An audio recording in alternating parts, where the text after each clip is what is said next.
Blog Talk Radio. Hello to all. Welcome to Divas That Care Network. I am Joyce Benning, and I am going to be your host for this show. Divas That Care is working together to make the world a better place. Our podcast may be listened to on SoundCloud, iTunes, Spotify, and any place you listen to podcasts. Please go to our website, divasthatcare.com, and check out all the amazing hosts and their shows of women they are interviewing around the world. I am so very excited today to welcome back a diva, Angelica Janik. She is going to speak about mindfulness, which is truly going to be very interesting. Angelica, could you please introduce yourself and tell us a little about yourself today? Yes, of course. Thank you so much for the introduction. So my name is Angelica, and I've been doing mindfulness training, working with people through means of yoga and meditation for over 10 years now. Currently, I've decided to continue and advance my education by going back to school and focusing on psychology. So I'm working soon enough to finish an undergrad and within the next 2 to 3 years be in Europe to expand my knowledge and work on a master's. A lot of the training really depends on the time of what I feel the world needs. So 10 years ago, it started with a little bit more yoga and physical therapy, where I was working with individuals post-accidents with any kind of traumas, whether it be physical from an actual accident or if it was something a little bit more emotional that they've experienced during childhood. And then slowly from there, it just continued to kind of expand. Oh my goodness. Wow. That is so interesting. That is just incredible. Well, did I hear correctly? You are going to be doing some studying in Europe also? Yeah, so I've been in contact with some individuals that have already traveled to Europe to do their master's and PhD. Mm-hmm. So I'm kind of researching universities right now to see what the best fit is and what's accredited if I do decide to come back to Canada. Oh my, how exciting. Well, I've been looking around on your site, and I saw where you had also trained in the beginning in India. You received some of your training through India? Yeah, it was fantastic. Highly recommended for those who want to go. Maybe not right now, but... Right. Oh, how exciting. That is just awesome. Well, I have to ask, was there a aha moment in your life that made you go in this direction to study psychology and mindfulness and helping others in this way? Past, and I can't really pinpoint if there was that one moment. I feel as though I was always interested in human behavior and human kind of like the soul, right, of who we are and why we're here and what our purpose really is. And I feel as though kind of growing up, I always did a lot of decisions to discover more of who I was in this world and what my talents are in order for me to kind of give back, because there's so many different ways to leave a legacy, right? And the way we've been conditioned as a society, it's usually through, bearing children, but I'm kind of a feminist at heart, so I believe that there's more that women can offer the world than just, that one path. There's many more. Mm-hmm. Mm-hmm. Oh, yes, that is so true. Oh, how awesome, how you are looking to do your part in giving back and helping others to be able to do the same. Oh, how incredible. That's awesome. And how has it helped you in your own personal life to be able to do this, to give back to others? How has that helped in your own life? I feel like it's helped me kind of regain hope for our future, because what we're surrounded by constantly is we're bombarded with media content that's very negative, right? And anytime somebody turns on the news, it's always talking about, the next fire in the neighborhood next door, or, the the domestic violence call, or, something that's always kind of very dark. So Mm-hmm. with doing what I've been doing and also surrounding myself by the individuals that kind of do and think the same, it's helped me to kind of re-spark that there are amazing people in the world, and we just need to start, surrounding ourselves by the positivity, and we have to surround ourselves by the light Yes. in order to, Oh. dissolve those anxieties. And a lot of mental illness is going up within a lot of people because of that, right? Because of the uncertainties Mm-hmm. of our future. Mm-hmm. Yes. Oh, how true. Oh my. Oh, that is incredible. So you are helping others, and in turn, it is helping you also. Mm-hmm. I love that. Well, I on your website, I love the healing mind, body, and soul, and it's talking about you do that through yoga and Mm-hmm. meditation and cranial sacral therapy.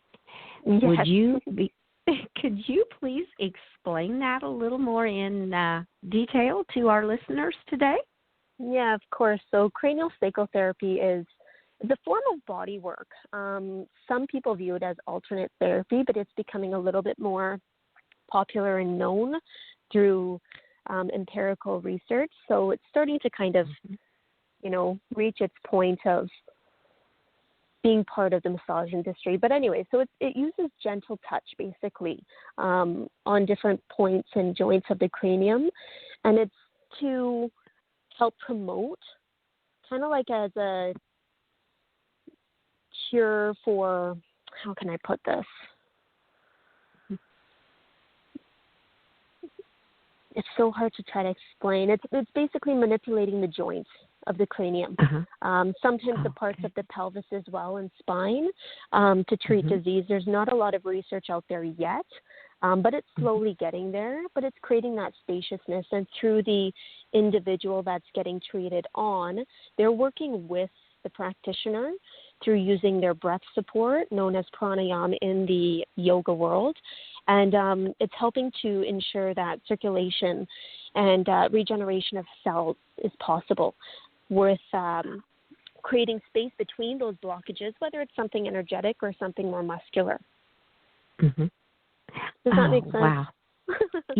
Yes, it totally makes sense to me because I have had cranial work done like that, and oh my, it is just incredible. It like you said, the trigger points, it's like it opens up the whole world. If something is kind of being blocked, is what I have experienced personally. So I am super excited about that. And like anything, right, it always depends on the individual. It's going to work for some people, and for others, they're not going to feel anything. But it just depends, right? For individuals that learn kinesthetically, for example, they're very body aware.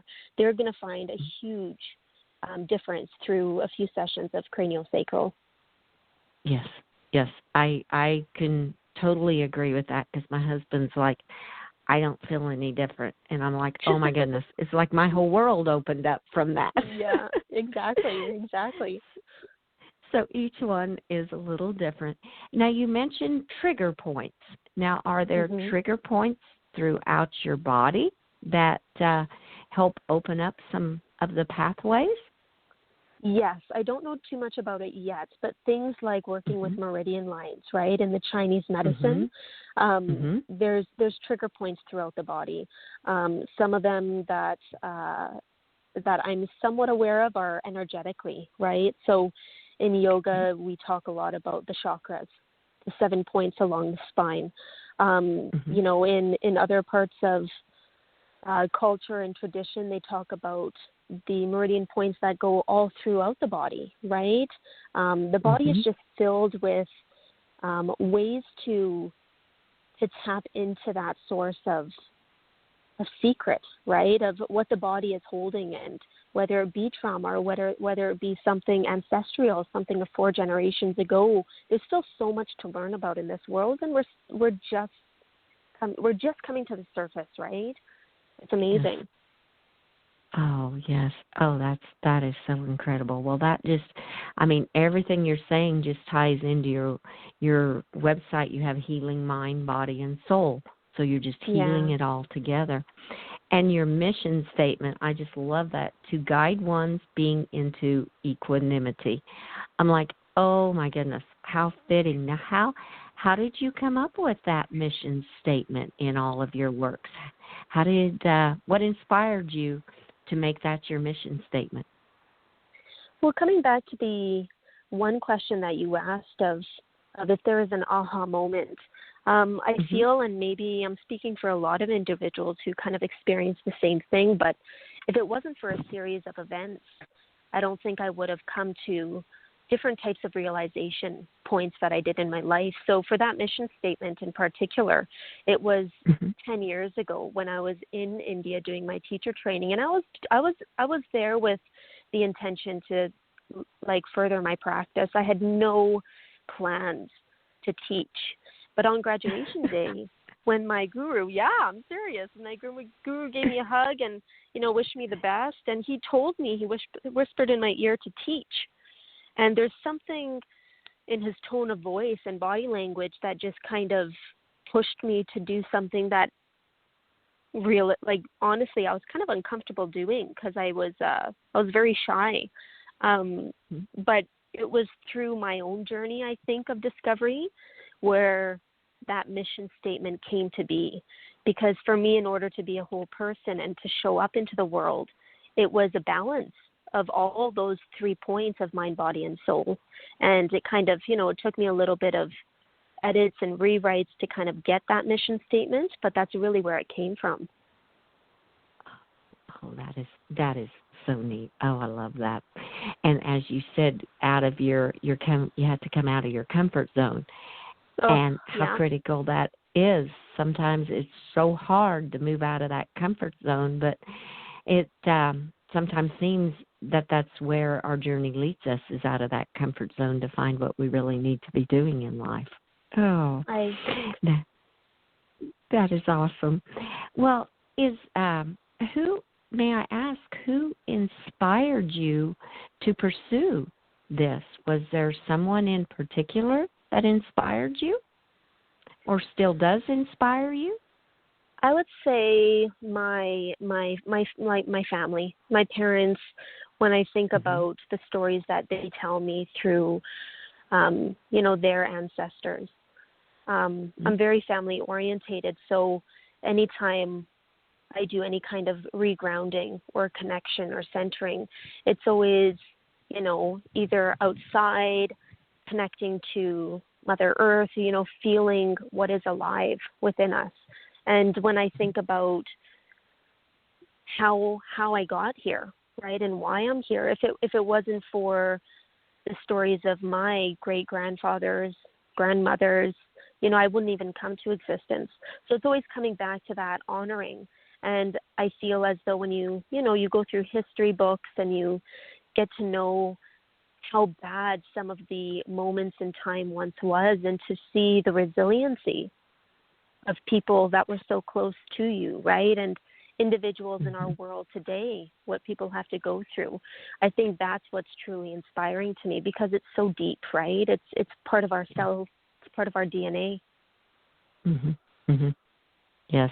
Oh, how true, and what an influence they have had on your life to pursue what you Yeah. have done. Oh, that's just incredible. That's awesome. I love that. Going back to the family. Well, you are a very, very busy woman with your business and with going back to school and training. So how would you tell the listeners to help balance work and still give back to others the way you do? Well, the number one thing that I found through my experience was definitely limiting my time spent Mm-hmm. on social media and TV. I personally deactivated all major accounts well over 5 years ago. And I only have something like Instagram that I reactivate through my travels, but that's just for more of a private use for family and friends, right? But if Mhm. it Mhm. if it wasn't for doing that, I think it's just so easy for us to swipe. right? And we get so Yeah. caught up in what's happening in the world and in other people's lives. And it's important to be aware, but sometimes it pulls us out of our center so much that we then lose time. And time is something that we can never get back again. So also I think what helps is that I'm an early bird. So I start my days usually at 5 a.m. So I'm able to kind of, I'm able to balance, I do 1 to 2 classes in the morning with either a group or one client, and then I get 8 hours of schoolwork with an additional 2 of studying homework, and then I have about 5 to 6 hours by the time I get to bed by 10. So I make sure that every minute counts, and I'm very mindful of how I spend my time and how I even delegate what it is that I do, just so I can be very efficient and I can get the job done, basically, right? Yes. Yes. Oh, that is just incredible advice. I love that. Yes, and you get to see the sunrises then, getting up that early in the morning. And it's so magical. Highly recommended. Oh, so do I. You and I totally relate on that. I absolutely love the sunrises. They are just breathtaking. It's like a whole new refreshing day is in front of us. Oh, so you're a morning bird too. Yes, I'm a morning person too. I love my mornings. It's such a nice feeling, right? Before the world wakes up. And just having that moment of silence, right? And then the birds come to life, and the people start to kind of ruffle through their home and come to being. It's amazing. Yes, it is. It is truly amazing. Those morning hours are they're precious. They are. They really are. So very much. Well, everything you have told us today, how can others get involved? What is the best way for them to get involved in looking into the yoga, the meditation, the cranial sacral therapy? What are some ways that others can get involved? I thought about this a little bit, and I think it's based on, what I've even learned in post-secondary and through teachers and profs, is that the best thing that any one of us can do is just continue with altruistic acts. Whenever we remember, in those moments where we're feeling down or we're feeling very alone, just try looking outside of yourself and really look into that other individual's eyes, right? Whether it's a stranger passing on the street or somebody that we care for, and just recognize that light within them and, the hardships of being in this human capsule of what we call life and reality. We're all in it together, and we all need those moments of connection. And with that, just to strive to maintain that core center of authenticity, because we are all born for a reason, right? And if we could be more like ourselves and who we are, we start to inspire others, and we give others, most importantly, the permission to be themselves, right? Without the judgment, without the labeling, but just truly and authentically being, Oh, yes. Oh, what great way to inspire others. And that brings me to a statement that I saw on your site also. It said, the world needs more positive regard, more wisdom, peace, and love. And how that all ties in together. That is just incredible. I just love it, Angelica. Thank you so much. Thank you. Yes. Well, what all next do you see for yourself? You kind of said that you're planning on going into the masters, and what all more? That is a whole lot in itself. Are you planning on keeping on teaching while you pursue your masters also? Yeah, so I think what the plan is with everything that has currently happened in our world, I've had some participants and clients that have asked me to do something online. So I started to do some live stream classes once a week, and that's kind of created a little bit more of a platform for me to start in something completely different, because the virtual reality thing, I think, is something where the world is going with the evolution of science and technology, right? So kind of getting my foot into the door when it comes to that. And I think I actually may very well continue that in 3 years when I move to Europe. And then that way, the individuals that I've connected with, I'm still able to keep some kind of tune in, right? They're still able to kind of practice and keep their practice up, because for a lot of people that I've met, sometimes it's hard to find somebody that you truly have that connection with to continue to practice. It always depends on that teacher, right? Yes. And I think it's time and place as well. So I believe, I'm going to continue with the master's and just continue teaching, but more at a distance, right? Just through the media outlets at that time. Oh, yes, that will be awesome, because it is going a lot to the virtual. Now, can you do virtual classes for the yoga and the meditation also? Yes. Those, okay, so people can very well stay connected. And like you said, it's kind of that connection when, like, someone connects with a teacher like you, a coach, a mentor, where they feel that connection. They want to be able to stay connected, be it virtual or be it in person. And virtual, with that way you can stay connected to people all over the world, and that's what's so exciting.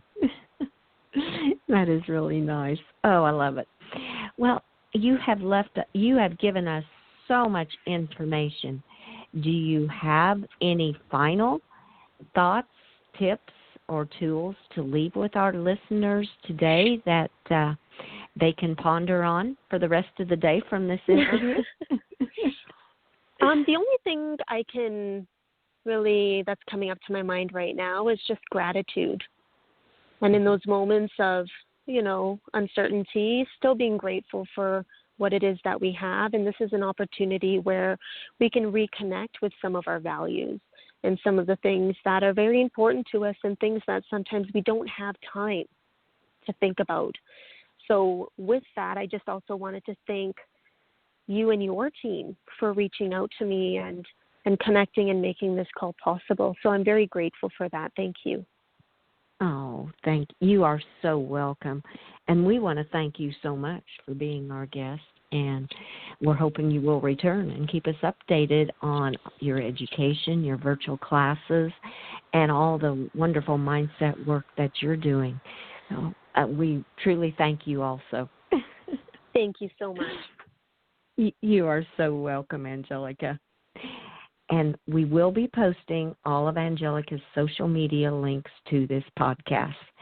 And I want to thank you all for listening to this incredible interview with our amazing diva, Angelica Janik.